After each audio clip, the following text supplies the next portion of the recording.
We're surrounded. The transmission crackled in Lieutenant Emma Hawkins' earpiece as the darkness pressed in around them. 6 Navy SEALs, outgunned and outmanned, huddled in the abandoned stone structure on the Afghanistan mountainside. 28 heavily armed insurgents were closing in from all sides. They had seconds to live, until the enemy started falling silently, one by one. Before we jump back in, tell us where you're tuning in from, and if this story touches you, make sure you're subscribed, because tomorrow, I've saved something extra special for you. The terrain in Afghanistan's Kunar province was as unforgiving as it was beautiful. Steep mountains with jagged ridges stretched toward the sky like ancient sentinels guarding their secrets.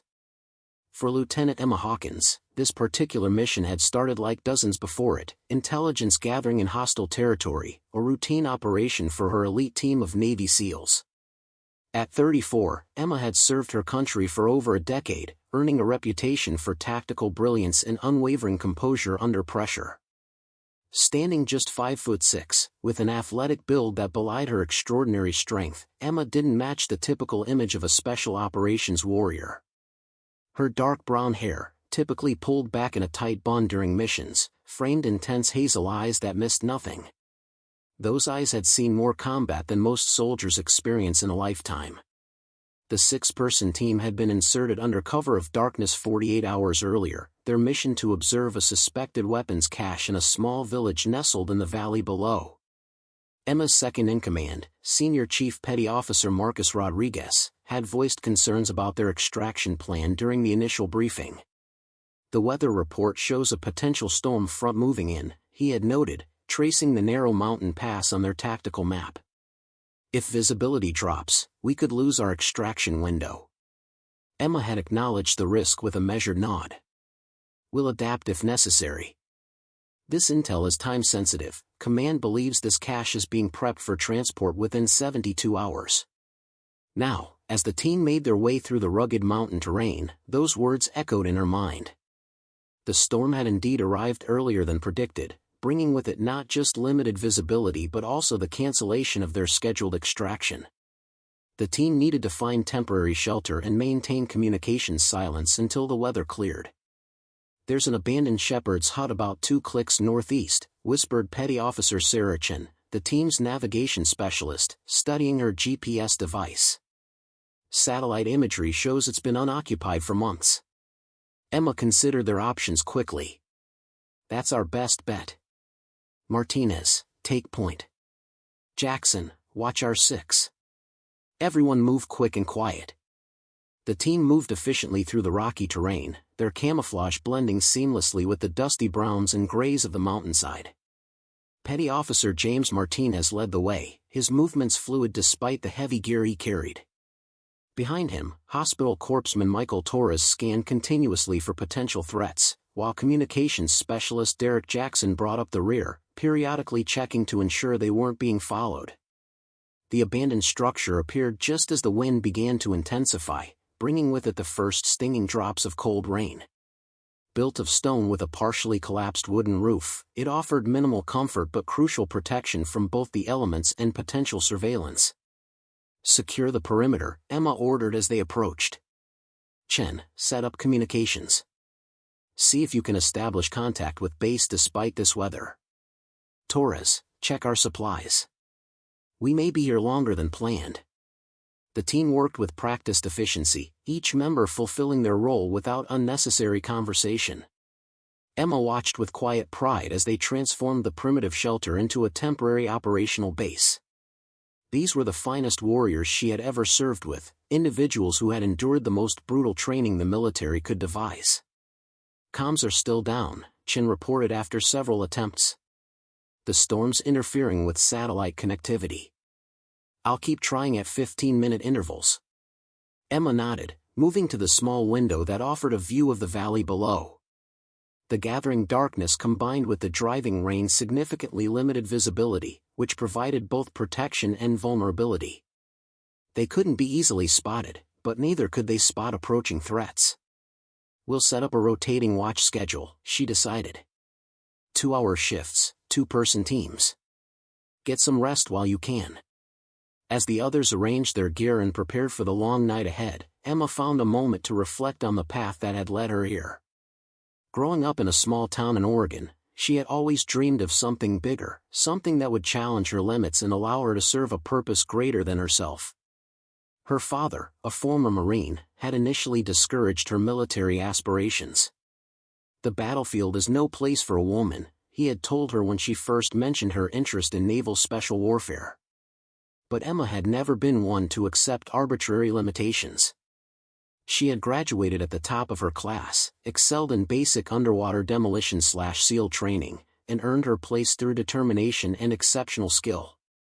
When she became one of the first women to complete the notoriously difficult SEAL qualification course, her father had presented her with his own service knife, a silent acknowledgement of his pride and respect. That knife now rested in the sheath at her hip, a constant reminder of both her personal journey and the responsibility she carried for her team's safety. "Lieutenant," Martinez called softly from his position near the entrance, interrupting her thoughts. Movement in the valley. Multiple heat signatures approaching from the south. Emma moved quickly to his side, accepting the thermal scope he offered. Through the green-tinted display, she could clearly see the heat signatures of what appeared to be a dozen or more individuals making their way up the mountain path, directly toward their position. "Could be shepherds seeking shelter from the storm," Torres suggested, though his tone indicated he believed otherwise. "Not moving like civilians," Emma replied, continuing to track their movement. "Too organized, too deliberate. And they're armed, look at the rifle signatures." She passed the scope to Rodriguez, who observed for several seconds before confirming her assessment. "Insurgents. Probably Taliban, based on their movement patterns. I count at least 15, possibly more. How the hell did they know we're here?" Jackson whispered, checking his weapon automatically. "They might not," Emma replied, her mind racing through possible scenarios.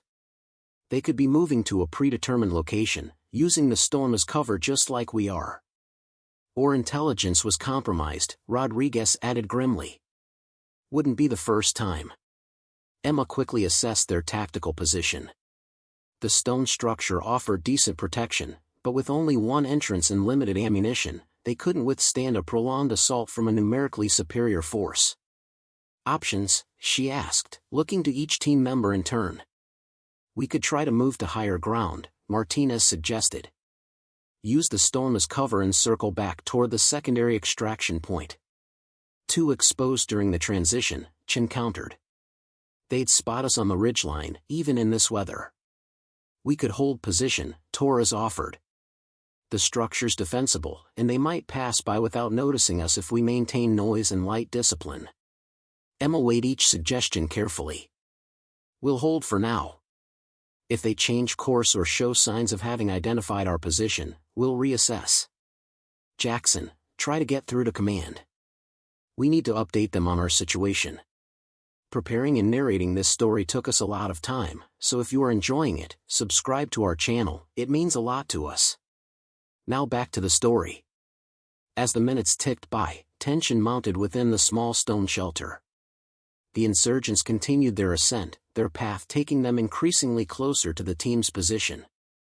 Emma maintained her calm exterior, but internally calculated survival probabilities and contingency plans. The odds were not in their favor. "Lieutenant," Jackson whispered urgently, "I've got partial communications restored. It's breaking up, but I can get a message through." "Send our coordinates and situation report," Emma ordered. "Request immediate air support if weather permits." Jackson nodded, turning back to his equipment as Emma continued to monitor the approaching threat through the thermal scope. The insurgents had split into two groups, one continuing along the main path while the second began to circle around toward the eastern approach to the structure. "They know we're here," Rodriguez concluded, observing the same tactical movement. "That's a standard encirclement maneuver." Emma nodded grimly. "Agreed. Everyone, final weapons check. Conserve ammunition, make every shot count. Remember your training." The team moved with quiet efficiency, checking magazines and positioning themselves at strategic points within the structure. Emma felt a familiar calm settle over her, the clarity that came with accepting dire circumstances and focusing solely on survival. Chen, Jackson, cover the eastern approach. Martinez, Torres, the main entrance. Rodriguez, you're with me on the western exposure where that roof has collapsed. If we're going down, we're taking as many of them with us as possible. The insurgents drew closer, now clearly visible through the driving rain even without thermal imaging. Emma counted at least 20 heavily armed fighters, with likely more beyond her line of sight. The team was outnumbered at least 4-1. Lieutenant Jackson called from his position, voice barely audible over the storm. Command acknowledges our situation. No air support possible due to weather conditions. They're wishing us luck. A heavy silence fell over the team as the implications sank in. No rescue was coming. They were on their own. Been in worse spots, Rodriguez muttered, though his expression suggested otherwise. Emma looked at each of her team members in turn, these extraordinary individuals who had placed their trust in her leadership. It has been my greatest honor to serve with each of you, she said simply. No further words were necessary. They were SEALs, they would fight until the end. The first shots came as the forward element of insurgents reached the clearing around the structure. Emma and Rodriguez returned fire precisely, dropping 2 fighters immediately. The battle erupted in full force, with rounds impacting the stone walls and splintering what remained of the wooden roof. Save your ammunition. Emma called above the cacophony of gunfire. Wait for clear shots. For several minutes, the team held their own, their superior training evident in the methodical way they repelled the initial assault. But the insurgents regrouped quickly, adopting more cautious tactics as they realized they faced professional soldiers rather than local militia. East side breach attempt. Chen called out, firing a burst that sent attackers scrambling for cover. Emma shifted position to support, noticing that the insurgents were now attempting to approach from multiple angles simultaneously. Their ammunition wouldn't last against such sustained pressure. They're setting up for another coordinated push, Rodriguez warned, ejecting an empty magazine and inserting his second-to-last replacement. Emma keyed her radio, knowing it was likely futile but unwilling to leave any option untried. Razor 6 to any friendly forces. We are surrounded and under heavy fire at grid coordinates Mike Tango 537912. Request immediate assistance. Static answered her call, broken occasionally by unintelligible fragments of transmission. The storm continued to block effective communications. Movement from the ridgeline above us, Martinez reported suddenly. Multiple signatures, another group joining the fight. Emma felt her heart sink. More insurgents would make their already desperate situation untenable. She raised her rifle, prepared to face this new threat, when something unexpected happened. One of the insurgents approaching from the north suddenly dropped, no sound of gunfire accompanying his fall. Seconds later, another fighter collapsed silently. Confusion spread visibly through the insurgent ranks as fighters began falling without explanation, no audible shots marking their deaths. What the hell? Torres whispered, peering through his scope at the inexplicable scene unfolding before them. Emma quickly adjusted her thermal scope toward the ridgeline, where she detected faint heat signatures moving with expert precision through the rocks. The realization hit her like a physical force, they weren't alone. Friendly forces, she breathed. Someone's providing overwatch.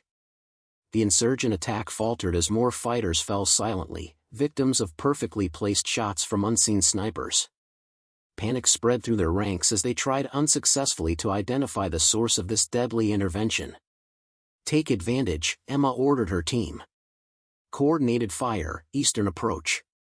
The combined effect of the mysterious snipers and the SEAL team's renewed defensive fire proved devastating for the insurgents. What had begun as a confident assault by a numerically superior force devolved into chaos as fighters retreated in disarray, unable to effectively counter threats from multiple directions. Within minutes, the surviving insurgents had withdrawn, dragging their wounded with them as they disappeared into the storm. An eerie silence fell over the battlefield, broken only by the continuing patter of rain against stone. Hold your fire, Emma commanded. But stay alert. This could be a tactical withdrawal. The team maintained their defensive positions, watchful for any sign of renewed attack.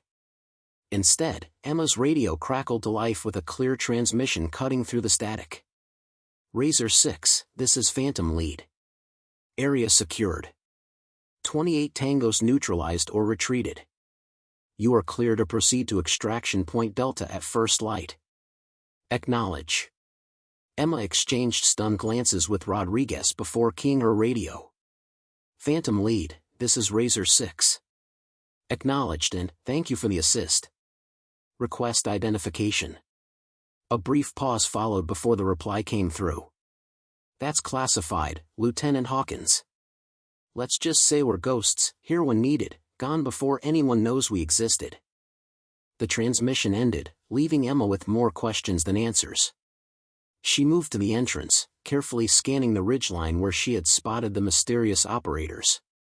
Nothing remained visible, not even heat signatures on the thermal scope. Who are they? Chen asked, joining her at the doorway. Emma shook her head slowly. I'm not sure we're meant to know. But whoever they are, they just saved our lives. The team spent the remainder of the night in watchful readiness, but no further threats materialized. As dawn approached, the storm began to abate, allowing them to prepare for movement to the extraction point. Lieutenant, Rodriguez said quietly as they packed their gear, I've heard rumors about a specialized unit operating independently in these mountains. No official acknowledgement, no records. They call them the Ghosts, a mixed team of operators drawn from various special forces units for specific high-risk missions. Sounds like a convenient myth, Emma replied, though her expression suggested she was considering the possibility. Myths don't drop 28 insurgents with silent precision in the middle of a storm, Rodriguez countered with a slight smile. Emma nodded thoughtfully, securing her pack before addressing the team. Whatever happened last night, we complete our mission as planned. We proceed to extraction point Delta at 0600, maintain operational security, and report the intelligence we gathered as our primary objective. As for our unexpected assistance, we document it factually and let command draw their own conclusions. The team acknowledged her orders, their shared experience having forged an even stronger bond between them. As they prepared to move out, Emma took a final moment to survey the battlefield from the doorway of the structure that had nearly become their last stand. In the early morning light, with the storm clouds receding, she noticed something on a rock near the entrance, a small carved symbol that hadn't been there the previous evening. A simple triangle with a line through its center, the same symbol she had glimpsed on a patch worn by one of her instructors years ago, just before he disappeared from the training program without explanation. Emma touched the symbol briefly, a gesture of silent gratitude, before rejoining her team. Some secrets were meant to remain in the shadows, especially those that saved lives in the darkest hours. As they moved out, following the path that would lead them to extraction and then home, Emma reflected on the thin line between defeat and survival, and how often that line was maintained not by grand strategies or superior firepower, but by the silent, unacknowledged actions of those who operated in the spaces between official missions and recognized units. Lieutenant, Martinez called softly from his position at point, interrupting her thoughts. We've got a clear path to the extraction point. No signs of hostile activity. Emma nodded, grateful for both the good news and the return to immediate tactical concerns. Let's move out. Stay alert, we're not home yet. The 6 Navy SEALs moved through the mountainous terrain with practiced efficiency, their bodies operating on muscle memory despite the fatigue of their near-death experience. Emma led from the middle position, a tactical choice that allowed her to communicate effectively with both point and rear guard as they navigated toward extraction point Delta. The morning sun gradually burned away the storm clouds, revealing a landscape transformed by the night's rainfall. Loose rocks had become treacherous with mud, and seasonal streams now rushed across paths that had been dry just hours before. Martinez negotiated these challenges seamlessly, selecting routes that balanced speed with safety. 5 clicks to extraction, he reported during a brief halt, allowing the team to hydrate and check their surroundings. Emma nodded, surveying the valley below where wisps of morning mist still clung to the scattered settlements. Her mind was processing the events of the night, analyzing the precise way the unknown operators had systematically eliminated the insurgent threat. Their shooting had shown a level of skill that surpassed even SEAL standards, which was saying something. Movement, Rodriguez whispered suddenly, gesturing toward a rocky outcropping 300 meters to their west. The team immediately adopted defensive positions, weapons trained on the potential threat.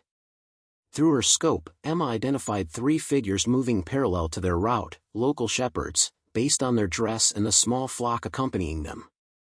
Civilians, she confirmed, though she maintained her vigilance.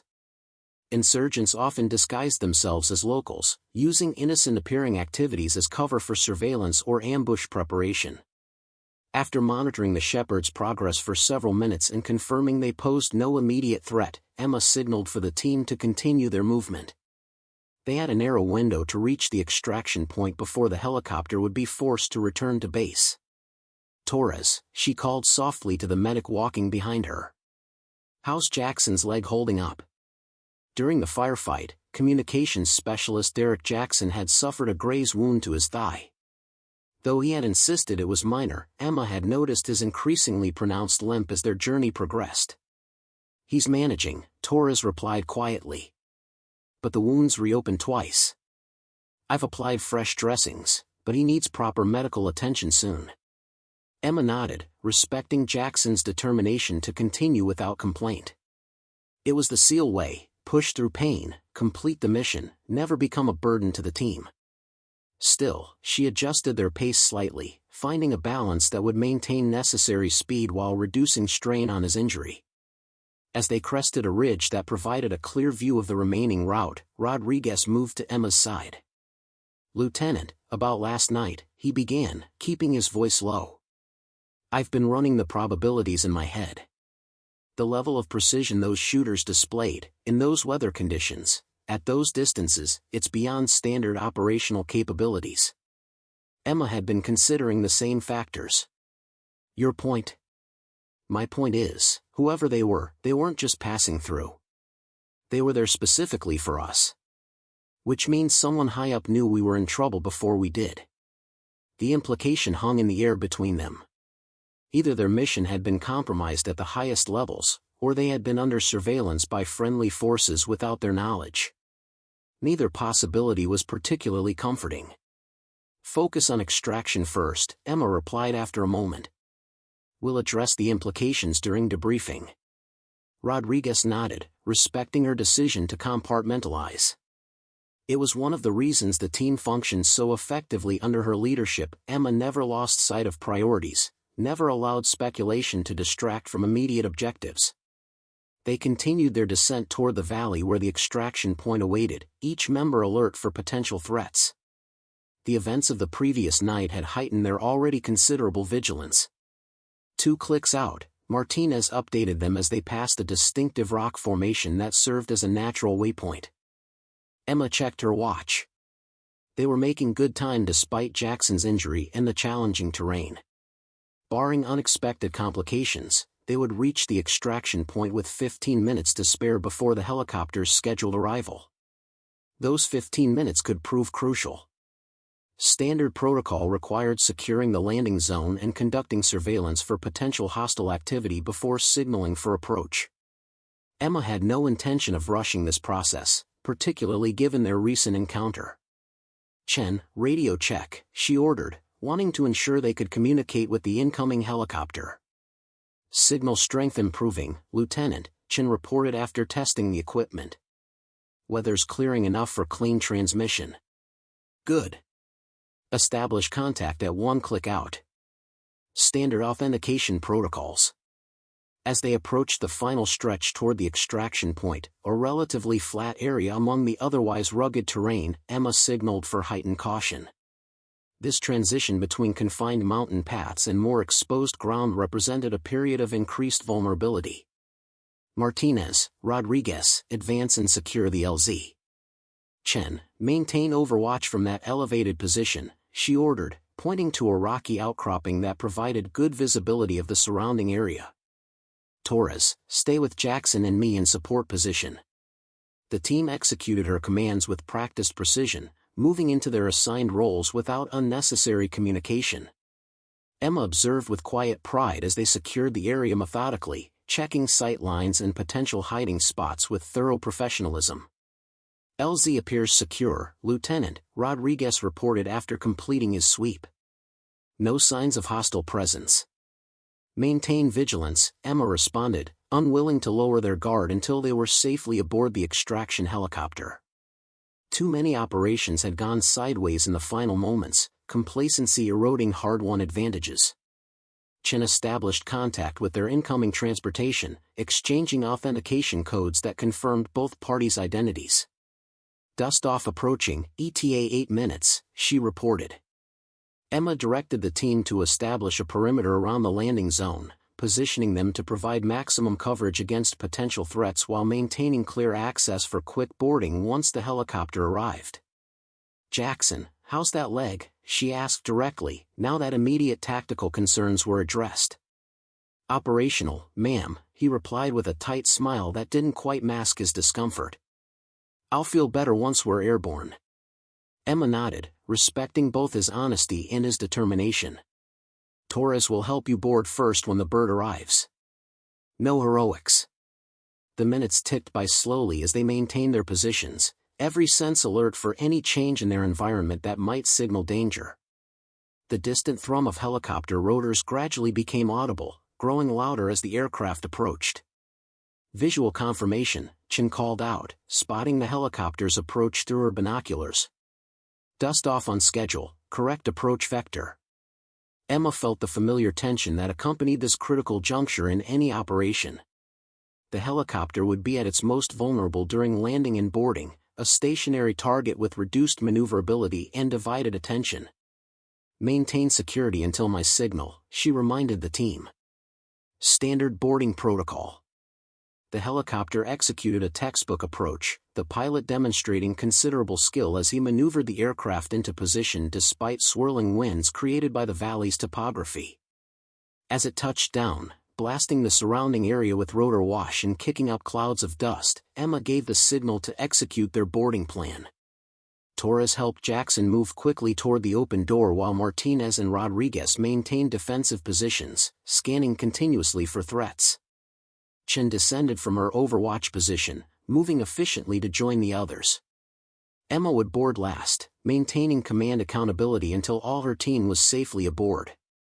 The loadmaster reached out to assist Jackson as he approached, pulling him securely into the aircraft. One by one, the team boarded while maintaining their sectors of fire. Emma backed toward the helicopter, unwilling to turn away from the surrounding terrain until absolutely necessary. As she finally turned to board, a movement caught her peripheral vision, a momentary flash of reflected light from the ridgeline they had descended earlier. Instinctively, she raised her rifle and peered through the scope, searching for the source. There, partially concealed among the rocks, she glimpsed a figure observing their extraction.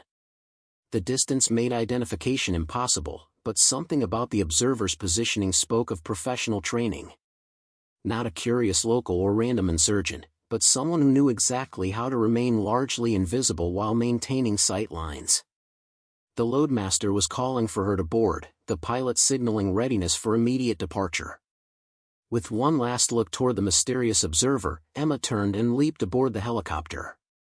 The aircraft immediately began its ascent, the pilot not waiting for her to fully settle before applying power.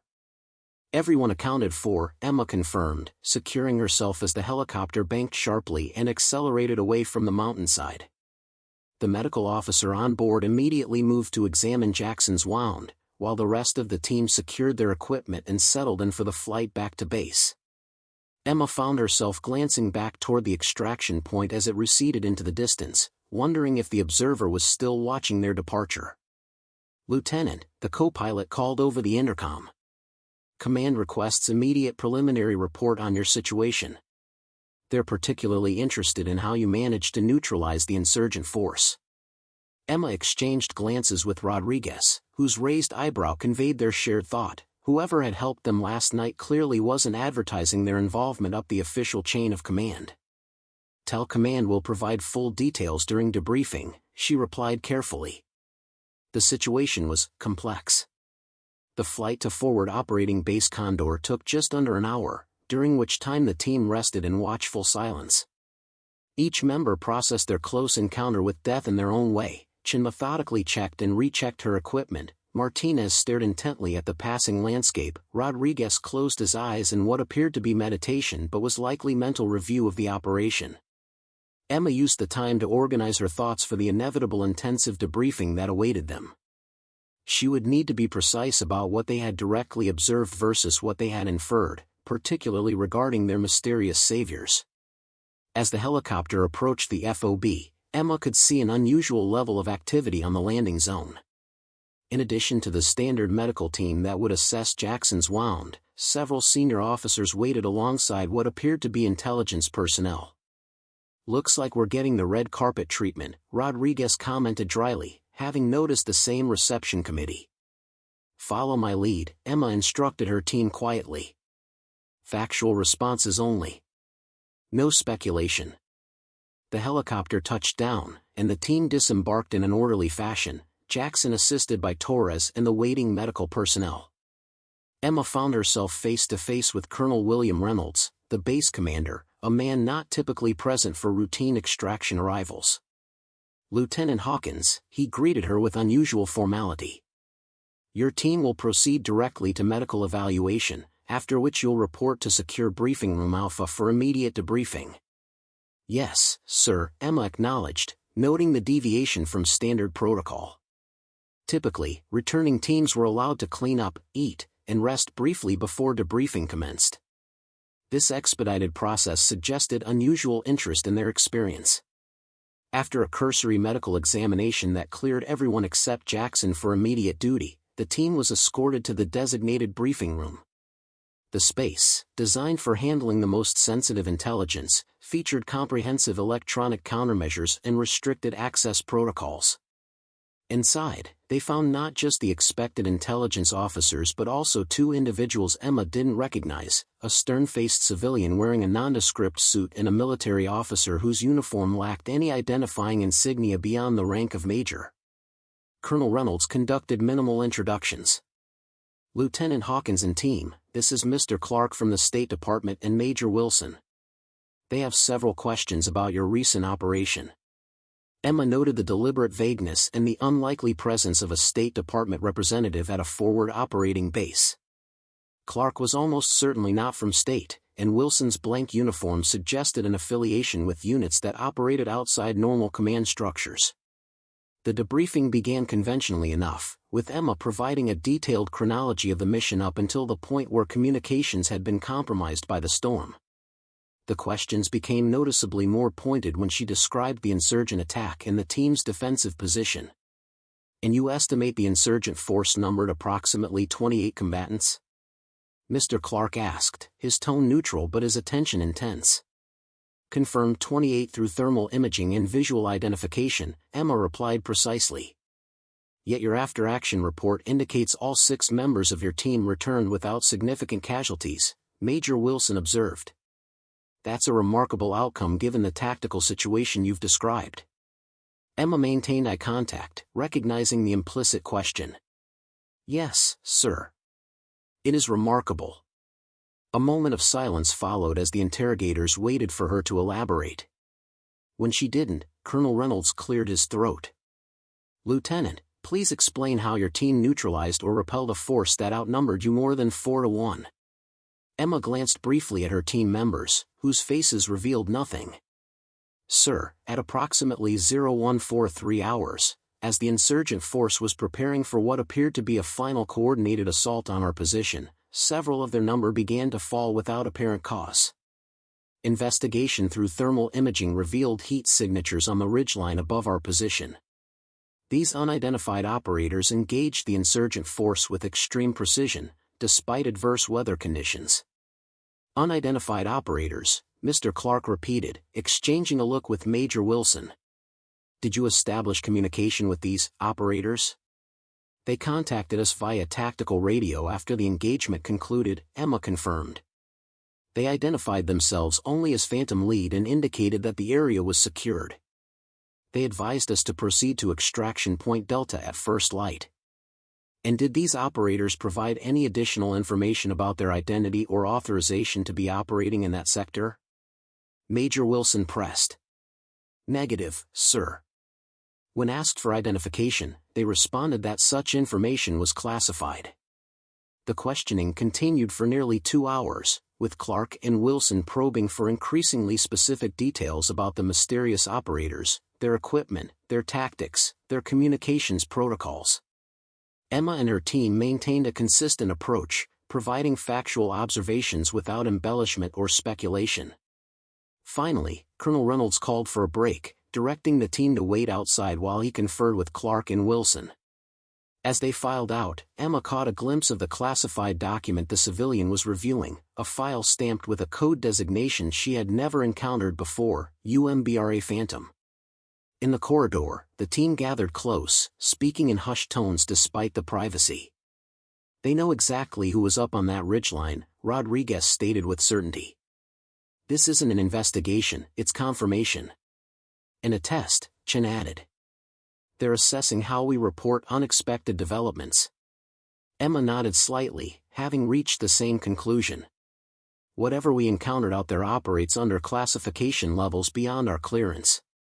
Our job now is to provide accurate information without overreaching. After 20 minutes, they were recalled to the briefing room. The atmosphere had subtly shifted, the interrogative edge replaced by something more formal and procedural. Lieutenant Hawkins, your team has provided valuable intelligence regarding both the weapons cache you were sent to observe and the insurgent activity in the sector, Colonel Reynolds stated. Due to the sensitive nature of concurrent operations in your area of responsibility, certain aspects of your experience have been classified UMBRA level. Emma acknowledged this with a nod, understanding the implications. Umbra classification meant they were prohibited from discussing those aspects with anyone not specifically cleared for that information, which included most of their usual chain of command. You and your team will be debriefed separately regarding operational security protocols for UMBRA information, Major Wilson added. For now, you are restricted from discussing the specifics of your extraction, the nature of the support you received, or any observations regarding unidentified operators with anyone outside this room. Understood, sir, Emma confirmed for the team. The remainder of the debriefing focused on the original intelligence mission, carefully steering around the events that had occurred during the night. When they were finally dismissed, Emma sensed her team's combined relief and confusion. They had just been drawn into something that extended far beyond their operational parameters, something that existed in the shadows between official military structures. As they exited the secure area, Emma found Major Wilson waiting in the corridor. He gestured for her to step aside for a private word. Lieutenant Hawkins, I wanted to personally commend your professionalism during this debriefing, he began, his voice pitched low. Not everyone responds so appropriately when they encounter aspects of our national security architecture that aren't part of the conventional structure. Emma maintained her neutral expression. Thank you, sir. We reported what we observed. Yes, you did, Wilson agreed, studying her with renewed interest. That kind of precision and discipline is rare, even among special operators. He paused, seeming to consider his next words carefully. There are programs, Lieutenant, highly selective programs, that operate beyond traditional command structures. Programs that require individuals who can function effectively in ambiguous environments, make sound judgments without explicit directives, and maintain absolute discretion. Emma recognized the subtle approach for what it was, a recruitment overture. I'm honored to serve in my current capacity, sir. Wilson smiled slightly at her diplomatic response. Of course. But should you ever find yourself seeking new challenges, remember that doors sometimes open for those who have demonstrated the right qualities. He handed her a plain business card bearing only a phone number. In the meantime, your team performed admirably under extraordinary circumstances. That will be noted in the appropriate records. With that cryptic statement, he departed, leaving Emma holding the card and contemplating implications that extended far beyond a single operation gone sideways. Whatever forces had intervened on that mountainside had just revealed the existence of a parallel operational structure, one that apparently had the authority and resources to monitor, assess, and selectively recruit from within existing special operations units. As she rejoined her team, Emma tucked the card securely into her pocket. There would be time to consider Major Wilson's implied offer after she had ensured her team was properly recognized for their performance under fire. Whatever shadow operations existed beyond their current assignment, her first loyalty remained to the men and women who had stood beside her when survival seemed impossible. That night, as the team rested and recovered in their temporary quarters at the FOB, Emma found herself standing outside, gazing toward the distant mountains where they had nearly met their end. Somewhere out there, the operators who had saved their lives were perhaps engaged in another mission, moving through the darkness with the same lethal precision they had demonstrated during the insurgent attack. She wondered what drove them, these ghosts who existed outside the normal military structure. What made someone choose the shadows over the already secretive world of special operations? Perhaps, she reflected, the same thing that had driven her to pursue the most challenging path available within her own career, the desire to serve where the need was greatest, where ordinary resources and conventional approaches proved insufficient. 3 weeks after the near-fatal mission in Afghanistan, Emma found herself back on American soil, specifically at Naval Amphibious Base Coronado in California. The team had been granted 2 weeks of leave following their return, a period Emma had spent mostly alone in her modest apartment near the base. The isolation had been deliberate. She needed time to process not just their close encounter with death, but the implications of what they had witnessed and the mysterious card still tucked in her wallet. This morning she had received an unexpected summons to report to Captain Howard Blackburn, the commanding officer of her SEAL team. Such direct calls were unusual outside of active deployment preparation, particularly when they specified civilian attire rather than uniform. Emma had complied, wearing simple dark jeans and a navy button-down shirt, her brown hair pulled back in its customary ponytail. The administrative building was quiet as she made her way to Blackburn's office, most personnel engaged in training exercises elsewhere on the base. She knocked precisely 3 times on the solid oak door. "Enter," came the immediate response. Captain Blackburn sat behind his desk, his weathered face revealing little as Emma approached and stood at attention. At 53, he had spent more than half his life in naval special warfare, earning a reputation for both tactical brilliance and unwavering integrity. "At ease, Lieutenant," he said, gesturing to the chair opposite his desk. "Have a seat." Emma complied, noting the unusual informality. Typically, Blackburn maintained strict protocols even in private meetings. "How's the team recovering?" he asked, his tone conversational but his gaze sharp. "Well, sir. Jackson's leg is healing properly. Everyone's completed the required psychological assessments without flags. They're ready to return to operational status." Blackburn nodded, seemingly satisfied with her report. "And you, Lieutenant? How are you processing the events in Kunar province?" The question was unexpected. Blackburn rarely inquired about personal responses to missions. Emma considered her answer carefully. "I'm operational, sir," she replied, defaulting to the standard evaluation metric. Then, sensing he was looking for something more substantive, she added, "The experience has provided valuable tactical lessons regarding defensive positioning and resource management under extreme conditions." A slight smile crossed Blackburn's face. "Always the professional analysis. That's what makes you exceptional, Hawkins. You never stop evaluating, adapting, improving." He leaned forward, resting his forearms on the desk.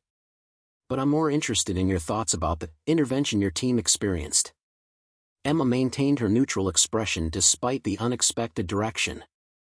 "The intervention was timely and professionally executed, sir. Without it, it's unlikely any of us would have survived." "Indeed," Blackburn agreed. "What's curious is that according to official records, there were no other friendly forces operating in your sector that night." He let the statement hang in the air between them, clearly waiting for her reaction. "Sir, we reported what we observed accurately during debriefing," Emma responded carefully. "Yes, you did. And subsequently, you and your team were placed under an unusual classification restriction." Blackburn's expression turned more serious. That's not standard procedure, Lieutenant, even for sensitive operations. Emma remained silent, uncertain where he was leading with this line of conversation. Blackburn opened a drawer and removed a folder marked with the same UMBRA Phantom designation she had glimpsed during their debriefing. 24 hours after your return, I received this. It contains a revised operational history of your mission that makes no mention of outside intervention. According to this document, your team successfully repelled the insurgent force through superior tactics and firepower. He closed the folder with deliberate care. I'm being instructed to officially recognize your team's extraordinary success against overwhelming odds. There's talk of commendations. Emma processed this information with growing concern. Sir, that would misrepresent what actually occurred. It would, Blackburn agreed simply. Which puts me in a difficult position as your commanding officer. I'm expected to promote a narrative that both you and I know to be false. He stood, moving to the window that overlooked the training grounds where new SEAL candidates were engaged in punishing physical drills. In 30 years of service, I've learned there are aspects of our national security apparatus that operate outside conventional structures, he continued, his back still turned. Occasionally, conventional forces like ours intersect with these parallel programs. When that happens, the official record is often adjusted to maintain operational security. He turned back to face her. What concerns me, Lieutenant, is that I've also received unofficial inquiries about your potential for advancement into specialized programs. Your file has been flagged for review by entities I don't have clearance to identify. Emma felt a chill that had nothing to do with the office's air conditioning. Captain Blackburn, I haven't applied for any transfer or specialized program. No, you haven't, he confirmed. But it seems you've been noticed nonetheless. He returned to his desk, his expression grave. Lieutenant, I selected you for SEAL qualification because I recognized exceptional potential. Your performance has validated that assessment. You've become one of my most valued officers, and I had envisioned a long-term development path that would eventually prepare you for command responsibilities within naval special warfare. The past tense wasn't lost on Emma. Had, sir? Blackburn nodded, acknowledging her perception. I believe you're being evaluated for recruitment into something outside my purview, something connected to the operators who intervened in Afghanistan. Before that process advances further, I wanted to have this conversation. He leaned forward, his voice taking on an intensity Emma had rarely witnessed. The programs that exist in those shadows, they offer capabilities and resources beyond what conventional military units can access. They conduct operations that never appear in any briefing, achieve objectives that are never officially acknowledged. For certain individuals, the work can be profoundly meaningful. He paused, studying her face. But there are costs, Hawkins. Personal costs that aren't outlined in any recruitment pitch. Isolation. Compartmentalization. The inability to share even basic aspects of your work with anyone outside your operational circle. Relationships become nearly impossible to maintain. Your entire existence becomes classified. Emma absorbed his words, recognizing the genuine concern behind them. You sound like you're speaking from experience, sir. A flicker of something, regret, perhaps, crossed Blackburn's features. Earlier in my career, I was approached similar to how you're being approached now. I declined, choosing to remain within the conventional structure where I believed I could have greater positive influence on the development of future operators. He gestured toward the training grounds visible through the window. That decision has allowed me to help shape hundreds of SEALs who now serve across the globe. Would I have made more direct impact in those shadow programs? Perhaps. But at what personal cost? That's the question you need to consider very carefully. Emma nodded slowly, appreciating his candor. Thank you for sharing that perspective, sir. But I haven't received any formal recruitment offer. You will, Blackburn stated with certainty. The card you received from Major Wilson, yes, I know about that, it's just the first step. There will be a call, then a meeting, then an offer that will seem tailored specifically to your motivations and ambitions. He closed the UMBRA Phantom folder and returned it to his drawer. I can't tell you what decision to make when that offer comes, Lieutenant.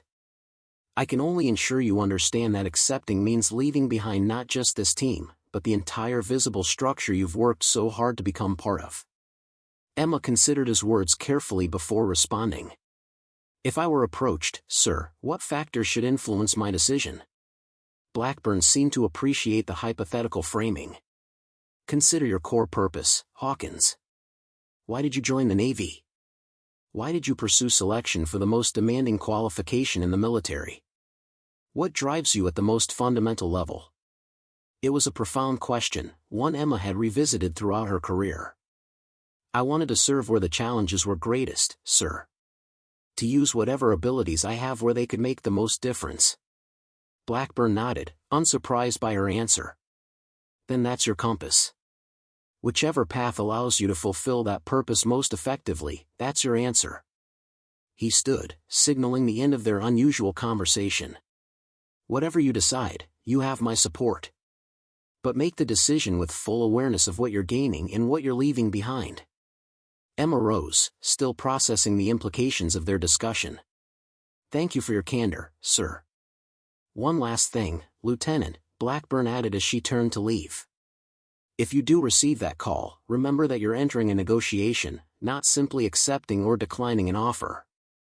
The terms of your engagement matter, particularly regarding future connection with the conventional forces you'd be leaving. It was valuable advice, suggesting Blackburn knew more about these shadow programs than he had explicitly stated. Emma nodded her understanding before departing, her mind already analyzing this new information against the background of her recent experience. The call came 3 days later, while Emma was running along the beach near her apartment. The number that appeared on her phone matched the one on the card Major Wilson had given her. She answered without breaking stride. Lieutenant Hawkins, came the now familiar voice of Wilson. I hope I'm not interrupting anything important.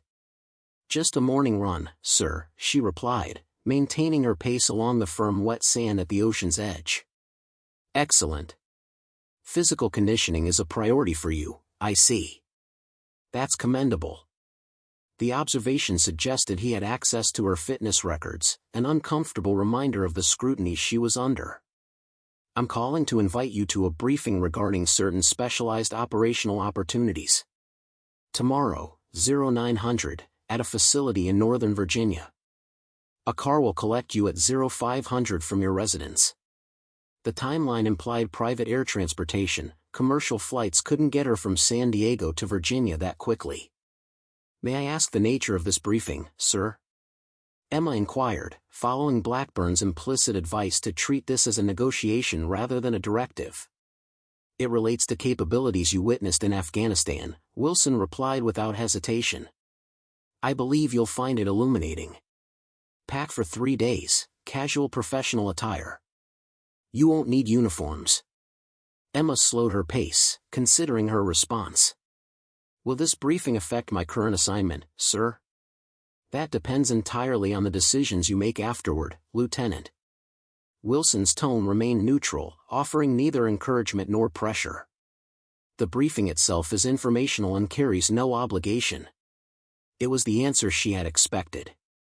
I'll be ready at 0500, sir. Excellent. One more thing, Lieutenant. This conversation and tomorrow's briefing are classified at the same level as your recent operational debrief. I trust that's understood. Perfectly, sir, Emma confirmed. Until tomorrow, then. The call ended abruptly, leaving Emma standing at the edge of the Pacific, contemplating a meeting that would take place 3,000 miles away in less than 24 hours. She resumed her run, pushing her pace harder as she processed the implications. Wilson had emphasized the non-binding nature of the briefing, but Emma understood that simply by attending, she was signaling potential interest in whatever program he represented. The following morning, a black Suburban with tinted windows arrived precisely at 0500. The driver, a man in a dark suit who introduced himself only as Thompson, escorted her to a private airfield where a Gulfstream G550 waited on the tarmac. The aircraft's interior spoke of government resources rather than luxury, with secure communications equipment and workstations replacing many of the typical executive amenities. Emma was the only passenger. The flight crew, while professionally courteous, offered no conversation beyond essential communications. They landed at a small private airfield in rural Virginia after a flight that had taken just over 4 hours, confirmation they had indeed flown at near maximum speed. Another nondescript vehicle transported Emma through the Virginia countryside to what appeared from the exterior to be a corporate training center, its grounds manicured and surrounded by discreet but comprehensive security measures. Inside, the facility's true nature became more apparent. Armed personnel in unmarked tactical uniforms monitored access points, and secure doors required multiple authentication methods. Emma was escorted to a conference room where Major Wilson waited alongside 3 individuals she didn't recognize. "Lieutenant Hawkins, thank you for joining us," Wilson greeted her, gesturing toward a chair at the conference table. "Allow me to introduce some colleagues." He indicated a woman in her 50s with short silver hair and the poised confidence that came from decades of authority. "This is Director Evangeline Hayes, Overall Program Administrator." The woman nodded in acknowledgement but offered no pleasantries. "Commander James Reeves, Tactical Operations," Wilson continued, indicating a man who, despite his civilian clothing, carried himself with the unmistakable bearing of a career special operator. "And Dr. Abigail Chen, our Chief Technical Advisor," he concluded, introducing a younger Asian American woman whose keen eyes studied Emma with analytical interest. Once Emma was seated, Wilson activated some form of electronic countermeasure that emitted a barely perceptible hum throughout the room. "Lieutenant Hawkins," Director Hayes began without preamble, 3 weeks ago, your team encountered operators from a program designated Phantom. Their intervention saved your lives, but also exposed you to capabilities that officially don't exist. That creates both a security concern and an opportunity." Her tone was matter-of-fact, neither apologetic nor threatening. "The security concern has been addressed through classification protocols. We're here today to discuss the opportunity." She nodded to Commander Reeves, who took over the briefing.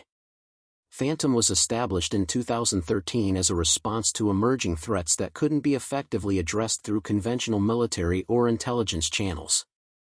"We operate under Title 10 and Title 50 authorities simultaneously, with direct oversight from a select congressional subcommittee." He activated a display screen showing a global map with discrete markers indicating operational areas. "Our mission parameters encompass counterterrorism, counterproliferation, and targeted intervention in scenarios that present imminent threats to national security." "What makes Phantom unique," Dr. Chen interjected, "is our integration of advanced technological capabilities with specialized operator skills. The precision you witnessed in Afghanistan, engagement of 28 targets in adverse weather conditions with zero collateral damage, that represents our standard operational parameters." Emma listened attentively, noting what they chose to emphasize and what remained unstated. "You mentioned Phantom was established in 2013, yet the level of operational expertise I witnessed suggests personnel with extensive prior experience." Hayes nodded approvingly at the observation. "Correct, Lieutenant. Phantom recruits exclusively from existing special operations units across all service branches. Our operators average 12 years of prior field experience before joining the program." "Which brings us to why you're here," Wilson added. "Traditionally, we don't consider candidates with less than a decade of special operations experience. You represent a potential exception to that protocol." Emma maintained her neutral expression despite her surprise. "May I ask why?" "There are hundreds of operators with more experience than I have." Hayes leaned forward slightly. "Phantom requires a specific combination of attributes beyond technical proficiency. Analytical thinking under extreme pressure. Ethical judgment in ambiguous scenarios. Adaptability to rapidly evolving mission parameters. Leadership that balances operational success with personnel welfare." She paused, her gaze intensifying. "Your handling of the Afghanistan incident demonstrated all these qualities. More importantly, your after-action reporting and subsequent conduct showed discretion and integrity that align with our program requirements." Emma absorbed this assessment, recognizing that her every response and decision since the night on that mountainside had likely been monitored and evaluated.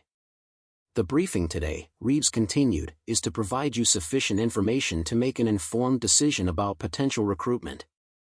If you express interest, you would undergo a 3-month assessment and training phase, during which either party could terminate the process without prejudice. And if I complete that phase successfully? Emma asked. You would be offered a formal transfer to Phantom under specialized administrative protocols, Hayes explained. Your official record would show assignment to a classified training unit. Your actual operations would never appear in any conventional military documentation. Dr. Chen activated another display, this one showing equipment unlike anything Emma had encountered in her SEAL training or deployments. You would gain access to capabilities that represent significant technological advantages over both conventional forces and adversaries. These include enhanced communications, advanced weapons systems, and specialized insertion/extraction platforms. The presentation continued for nearly 2 hours, outlining operational parameters, command structure, and deployment protocols. Throughout, Emma noted the emphasis on individual operator autonomy and decision-making authority. Phantom teams operated with considerably more independence than conventional special operations units. I have a question about connection to conventional forces, Emma said during a brief pause, recalling Blackburn's advice. If I were to join Phantom, would I maintain any relationship with my former unit or command structure? The 4 exchangers' glances before Hayes responded. Typically, no. Operational security requires complete compartmentalization. Emma nodded, having expected this answer but wanting to establish the baseline before negotiating. However, Hayes continued, there have been exceptions in cases where maintaining specific connections provided operational or recruitment advantages. It was a small opening, but sufficient for Emma's purposes. Captain Blackburn has been a significant mentor in my development as an operator. Maintaining some form of professional connection would be valuable. Wilson studied her with renewed interest, clearly recognizing Blackburn's influence in this request. That could potentially be accommodated, within strict parameters. As the briefing concluded, Hayes fixed Emma with a direct gaze. Lieutenant, we don't expect an immediate decision. Take 48 hours to consider what you've learned today. If you wish to proceed with the assessment phase, contact Major Wilson using the secure channel he'll provide. She stood, signaling the end of the meeting. Whatever you decide, the fact that you were considered for Phantom should be regarded as recognition of your exceptional capabilities. As the others filed out, Wilson remained behind. You have questions you didn't ask in the formal briefing, he observed. Emma nodded, appreciating his perception. The operators who intervened in Afghanistan, were they specifically tasked with monitoring my team? No, Wilson replied without hesitation.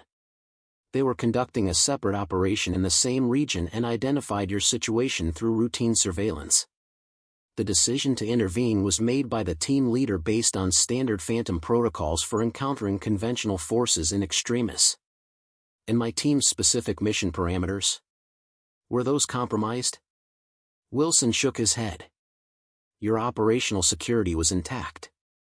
The insurgent force that targeted you was responding to a local informant who had observed your team's movement during insertion. Bad luck, not intelligence failure. Emma processed this information, which aligned with her own assessment of what had transpired. One final question, sir. Why am I being considered as an exception to your experience requirements? Wilson considered his response carefully. Phantom occasionally identifies individuals whose potential justifies accelerated recruitment. Your performance metrics throughout BUD/S and subsequent operational deployments placed you in the top percentile of all special operators, regardless of experience level. He paused, then added something more personal. But metrics alone don't tell the complete story. The team leader who made the decision to intervene that night specifically mentioned your tactical positioning and resource allocation under extreme conditions. In his assessment, you demonstrated judgment typically found only in operators with twice your experience. It was a meaningful compliment, particularly coming from someone who had observed her at what should have been the end of her career in life. Thank you for that context, sir, Emma said simply. For what it's worth, Lieutenant, Wilson added as they walked toward the door, "I believe you would excel within Phantom. But I also respect that this decision involves weighing factors beyond professional advancement." The return journey to California provided Emma with hours of uninterrupted time to process everything she had learned and consider the decision before her. The Phantom program offered capabilities, resources, and operational parameters beyond anything available within conventional special operations, an opportunity to make impact at levels she had never imagined possible. Yet Blackburn's warnings resonated equally strongly. The isolation, the compartmentalization, the severance from the community she had worked so hard to become part of, these were significant costs that couldn't be dismissed as mere inconveniences. As the aircraft began its descent toward San Diego, Emma found herself thinking about the core question Blackburn had posed: what was her fundamental purpose in serving? Where could she make the most meaningful difference? The answer, she realized, wasn't as straightforward as simply choosing the option with the most advanced capabilities or the highest level of classification. Impact could be measured in multiple dimensions, some immediate and operational, others longitudinal and developmental. The decision she faced wasn't simply about where she would serve next. It was about defining the nature and meaning of her service itself. The sun was setting over the Pacific as Emma walked along the beach near her apartment, the same stretch of sand where she had received Wilson's call 72 hours earlier. The rhythmic wash of waves against the shore provided a soothing backdrop to the most consequential decision of her military career. In her hand, she held the secure communication device Wilson had provided, its weight seemingly disproportionate to its physical size. One message, and she would embark on a path that would fundamentally alter not just her career trajectory but the very nature of her service and identity. Emma had spent the past day methodically analyzing her options, weighing factors with the same tactical precision she applied to combat operations. She had created mental decision matrices, calculated potential outcomes, and scrutinized her own motivations with unflinching honesty. Yet despite this rigorous analysis, the answer hadn't emerged from logical processes alone. It had come to her in the pre-dawn hours as she stood on her small balcony, watching the stars fade as the first hint of morning painted the eastern sky. The realization had been quiet but profound, settling into her consciousness with unmistakable clarity. She activated the device and composed her response to Wilson. "After careful consideration, I must respectfully decline the opportunity to join Phantom at this time. I believe my current position allows me to make the most meaningful contribution to our shared objectives." Her finger hovered over the send button for just a moment before she transmitted the message. There was no doubt in her mind that she was making the right choice, though she harbored no illusions about the extraordinary opportunities she was turning down. The device chimed less than a minute later with Wilson's reply: "Acknowledged, Lieutenant. Your decision is respected. Should circumstances change, the opportunity remains open." Emma slipped the device into her pocket, knowing a courier would retrieve it tomorrow. She continued her walk along the shoreline, reflecting on the path that had brought her to this moment and the one she had chosen to pursue. Her decision hadn't been about fear or comfort. It hadn't been about avoiding the isolation or compartmentalization that Blackburn had warned of, though those factors had been considered. At its core, her choice had been driven by a realization about the nature of impact and the transmission of capabilities. 2 weeks after declining Wilson's offer, Emma reported to Captain Blackburn's office as requested. He greeted her with a nod, gesturing for her to take a seat. "I received notification that you've been cleared for return to full operational status," he began, studying a document on his desk. "Interestingly, I've also received approval for a proposal I submitted regarding specialized training protocols for female operators.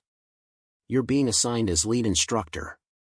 His gaze lifted to meet hers. "It seems your recent experiences have been deemed particularly valuable for developing next-generation tactical approaches." The carefully neutral phrasing couldn't mask his understanding of what had transpired. Emma had made her choice, and somewhere in the shadowy bureaucracy that governed such matters, that choice had been not just accepted but actively accommodated. "I appreciate the opportunity, sir," she responded simply. Blackburn nodded, the ghost of a smile crossing his features. "The program starts next month. In the meantime, I'd like you to review these training concepts developed by our tactical analysis team. He passed her a folder containing documentation on advanced small unit tactics for asymmetric environments, precisely the type of scenarios her team had faced in Afghanistan. I believe you'll find some of the theoretical models could benefit from practical refinement, he added meaningfully. Feel free to make whatever modifications you deem appropriate based on relevant experience. Emma understood the implicit permission she was being granted. While she couldn't explicitly reference the phantom capabilities she had witnessed, she could incorporate derived principles into training methodologies that would benefit conventional forces. I'll give it my full attention, sir. As she rose to leave, Blackburn added one final comment. For what it's worth, Lieutenant, I believe you made the right choice. The most advanced capabilities in the world mean nothing if they remain confined to a handful of operators who can never share their knowledge. Sometimes the greatest impact comes not from what you personally accomplish, but from what you enable others to achieve. 6 months later, Emma stood before 20 specially selected operators from across the naval special warfare community. The training facility at Coronado had been modified according to her specifications, creating environments that would push these already elite warriors beyond conventional parameters. The scenarios you'll face in this program will seem impossible at first, she began, her voice carrying the quiet authority that commanded attention without demanding it. You'll be outnumbered, outgunned, and operating with deliberately limited resources. You'll face weather conditions that compromise standard tactical approaches, and opposition forces that adapt to your strategies in real time. She paused, looking at each face in turn. These aren't theoretical challenges. They reflect actual combat situations encountered by special operations teams in recent deployments.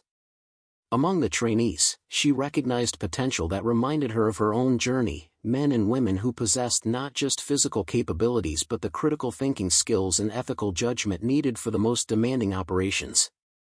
The objective isn't merely survival, she continued.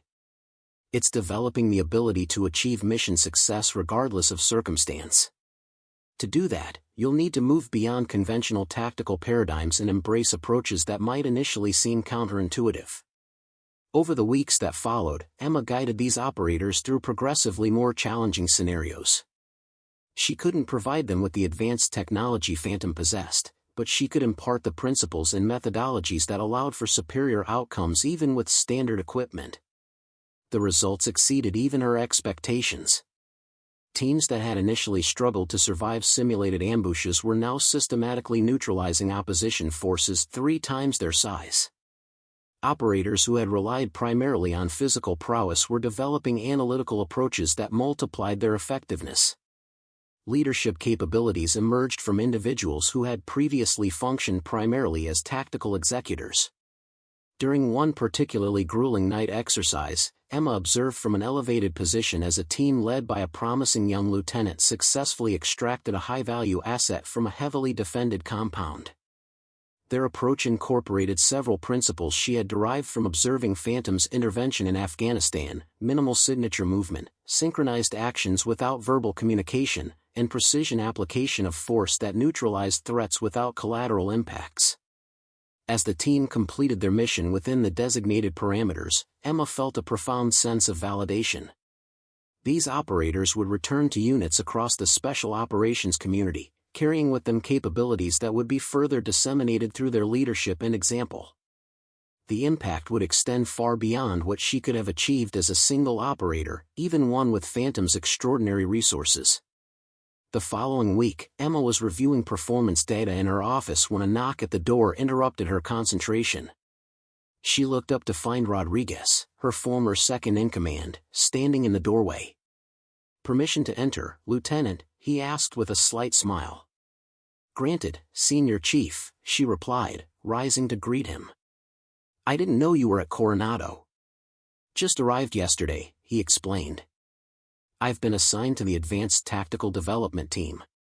Apparently, someone recommended me for the position." Emma nodded, neither confirming nor denying her role in his assignment. "It's good to see you. How's the rest of the team?" "Doing well. Martinez and Chen are back in operational rotation." Torres is instructing medical protocols at Fort Bragg. Jackson recovered fully, he's deployed with Team 4 in the Pacific. Rodriguez studied her for a moment. They're all carrying forward what we learned in Afghanistan. Not just the tactical lessons, the deeper understanding about adaptability under impossible conditions. He paused, then added more quietly, we've heard about what you're doing here. Word spreads in the community. They say you're developing capabilities that rival classified programs. Emma maintained a carefully neutral expression. We're simply refining existing methodologies to improve operational outcomes. Rodriguez accepted her official response with a knowing nod. I received an interesting call last month, he mentioned, changing the subject slightly. An unlisted number, a major who wouldn't identify his unit. He asked a lot of questions about our experience in Afghanistan, particularly about your leadership during the encounter. Emma raised an eyebrow but offered no comment. I told him the truth, Rodriguez continued. That your decisions under impossible circumstances represented the highest standard of special operations leadership. That the team survived because of your tactical positioning and resource allocation. He leaned forward slightly. Then he asked if I thought you had made the right choice in declining a certain opportunity. I told him I wasn't privy to all your decisions, but that based on what I was hearing about your current work, you were exactly where you needed to be. Emma felt a momentary tightness in her throat at this validation from someone whose judgment she respected so deeply. Thank you, Senior Chief. Rodriguez grinned. So, when do I start helping you revolutionize special operations doctrine? Tomorrow, 0600, she replied, matching his smile. I hope you're ready for some unconventional approaches. With you leading? I'd expect nothing less. 18 months after declining Wilson's offer, Emma stood in the briefing room at a forward operating base in Syria, watching as a joint special operations team prepared for a high-risk extraction mission. The intelligence officer was presenting satellite imagery of the target location, a compound in ISIS-controlled territory where 3 aid workers were being held hostage. Conventional assessment suggests this is a high-risk, low-probability mission, the intelligence officer concluded. The hostages are held in a heavily defended position, with an estimated 30 to 40 fighters on site and reinforcements within 15 minutes response time. The team commander, a veteran of multiple combat deployments, studied the imagery with focused attention. What about alternative approach vectors? The northwestern corridor looks minimally defended. It's minimally defended because it's considered naturally impassable, the intelligence officer explained. Sheer cliff face, no cover, fully exposed to multiple firing positions. The commander nodded thoughtfully. Which makes it the last direction they'd expect an assault team to come from. He turned to his planning team. I want 3 separate infiltration routes, synchronized timing, and precision neutralization of key defensive positions. Minimal signature until we've secured the hostages, then controlled chaos during extraction. Emma observed without comment as the team developed an operation plan that incorporated numerous elements from her training program, approaches that would have been considered impossible under traditional special operations doctrine. After the briefing concluded, the commander approached her. Lieutenant Hawkins, I understand you've been attached as an observer for this operation. Any input on our approach? Your plan is solid, she replied honestly. The northwestern approach is high risk but offers strategic advantages that outweigh the tactical exposures. Your synchronized 3-vector assault maximizes confusion among defenders. The commander nodded, appreciating her validation. We've incorporated several methodologies from your training program. The team has confidence in these approaches because we've successfully executed them in your simulation environments. The real environment is always less forgiving than any simulation, Emma cautioned. True, he acknowledged. But your scenarios were deliberately designed to be more challenging than actual field conditions. That differential is our margin of safety. 12 hours later, Emma monitored communications as the operation unfolded. The team executed their plan with precision that would have impressed even phantom operators, successfully extracting all 3 hostages with minimal casualties and no team losses. As the extraction helicopter landed at the FOB, Emma felt a profound sense of fulfillment watching the rescued hostages being transferred to medical care. The impact of her decision 18 months ago was manifesting in operations like this, missions deemed impossible under conventional parameters now executed successfully by standard special operations teams. Later that evening, as she prepared her observation report, Emma's secure tablet chimed with an incoming message. The sender was identified only as Phantom Lead, the same designation used by the mysterious operators who had saved her team in Afghanistan. The message was brief: impressive results from conventional forces using unconventional methodologies. Your impact extends beyond what you might have achieved within our program. Decision validated. Channels remain open if circumstances change. Emma smiled slightly at this acknowledgement from the shadows. She composed a similarly concise reply: appreciated. Different paths toward shared objectives. Will maintain occasional communication if appropriate. The exchange confirmed what she had come to believe, that her decision hadn't closed doors but rather created new connections between conventional and shadow capabilities. She wasn't operating in Phantom, but neither was she entirely separated from their world. She had established herself as a bridge between realms, able to translate advanced methodologies into formats that could be widely deployed without compromising classified capabilities. 3 years after that fateful night in Afghanistan, Emma stood on a windswept hilltop at the Naval Special Warfare Training Facility in Kodiak, Alaska. Before her, 30 operators from across all branches of special operations waited attentively as a winter storm approached from the west. These weren't trainees but instructors themselves, individuals selected to learn her methodologies and disseminate them throughout their respective commands. Today's exercise will push beyond anything you've previously encountered, she began, her voice carrying across the biting wind. You'll be operating in whiteout conditions against an opposition force that outnumbers you 3-1. Your equipment will be deliberately limited, and your communications will be compromised at random intervals. She paused, studying their faces, determined, focused, ready for whatever challenge she presented. This scenario replicates an actual operation conducted by a special forces team in hostile territory, she continued. They found themselves surrounded, outnumbered, with extraction impossible due to weather conditions and enemy positioning. By conventional metrics, their situation was unsurvivable. The operators exchanged glances, recognizing the implied question: what would they do in such circumstances? Yet that team not only survived but completed their mission objectives, Emma revealed. Not through superior firepower or technological advantage, but through tactical innovation that transcended conventional doctrine. She activated a holographic display showing the terrain they would be operating in, a detailed topographic representation highlighting key features and defensive positions. Your objective isn't just to survive this scenario, she explained. It's to develop approaches that redefine what's possible under extreme conditions. To think beyond established parameters and create solutions where none appear to exist. As the operators broke into planning teams, Emma observed their interactions with quiet satisfaction. These weren't just elite warriors, they were force multipliers who would carry these capabilities to thousands of others throughout special operations communities worldwide. A familiar presence appeared at her side, Captain Blackburn, now promoted to Rear Admiral and serving as commander of Naval Special Warfare Command. He had been a steadfast supporter of her program, allocating resources and providing bureaucratic protection when more traditional elements questioned her unconventional approaches. They're incorporating your methodologies seamlessly now, he observed, watching the planning sessions unfold. What began as revolutionary has become doctrine. Emma nodded, acknowledging the truth in his statement. The principles have proven effective across diverse operational environments. The impact extends beyond tactical outcomes, Blackburn added. You've influenced how special operations forces conceptualize impossible scenarios. The psychological shift is as significant as the operational capabilities.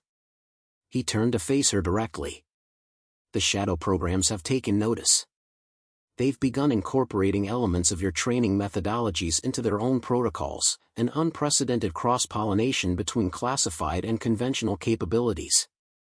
Emma raised an eyebrow, surprised by this revelation. How do you know that? Blackburn smiled slightly. I may have declined their recruitment in my younger days, but I maintain certain connections. The boundaries between worlds aren't as impermeable as they might appear.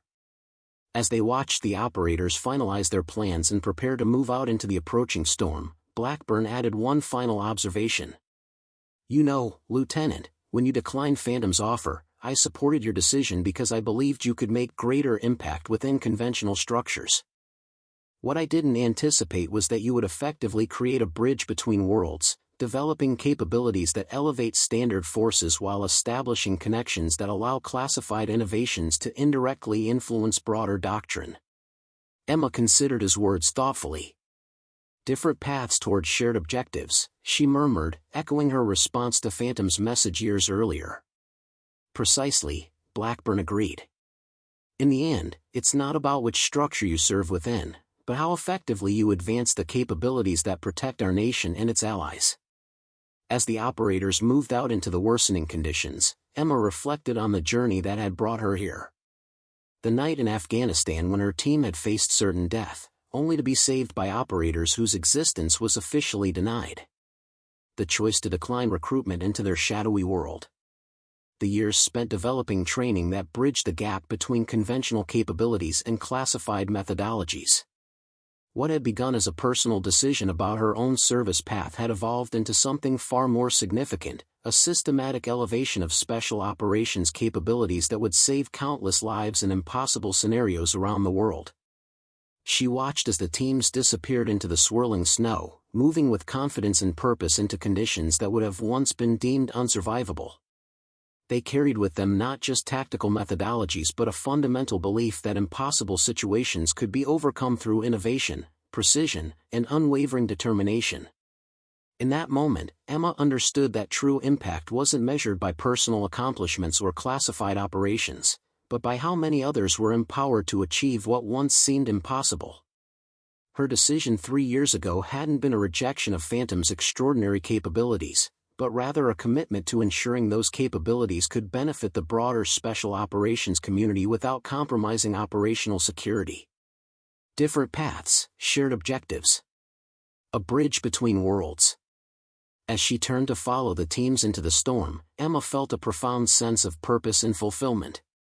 The choice she had made had been the right one, not just for her, but for the countless operators who would face their own impossible scenarios in the years to come, equipped with capabilities that transcended conventional limitations. Sometimes, the greatest acts of service weren't the most visible or dramatic. Sometimes, they were quiet choices that created ripples of positive impact far beyond what any single operator, even one with extraordinary capabilities, could achieve alone. Up next, you've got 2 more standout stories right on your screen. If this one hit the mark, you won't want to pass these up. Just click and check them out. And don't forget to subscribe and turn on the notification bell so you don't miss any upload from us.